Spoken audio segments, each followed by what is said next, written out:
मेढक और बैल की कहानी। एक मेढक अपने 3 बच्चों के साथ जंगल में नदी किनारे रहता था। उन चारों की दुनिया जंगल और नदी तक ही सीमित थी। बाहरी दुनिया से उनका कोई वास्ता नहीं था। खाते पीते बड़े आराम और मज़े से उनका जीवन कट रहा था। मेढक हिष्ट पुष्ट था। उसके बच्चे के लिए वह दुनिया का सबसे विशालकाय जीव था। वह रोज उन्हें अपनी बहादुरी के किस्से सुनाता और उनकी प्रशंसा पाकर फूला नहीं समाता था। एक दिन मेढक के तीनों बच्चे घूमते घूमते जंगल के पास स्थित एक गांव में पहुंचे।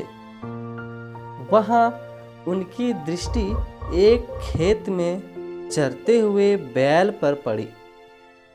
इतना विशालकाय जीव उन्होंने पहले कभी नहीं देखा था।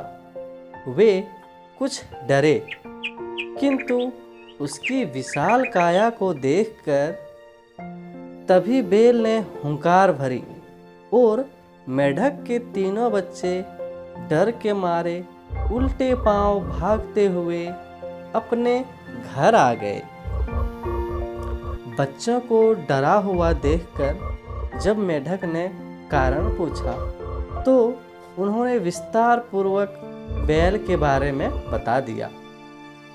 इतना बड़ा जीव हमने आज से पहले कभी नहीं देखा। हमें लगता है दुनिया का सबसे विशालकाय जीव आप नहीं, वह है। अपने बच्चे की बात सुनकर मेढक को बहुत बुरा लगा। उसने पूछा, वह जीव दिखने में कैसा था? उसने बताया, उसके 4 बड़े बड़े पैर थे, एक लंबी सी पूंछ थी, 2 नुकीले सींग थे।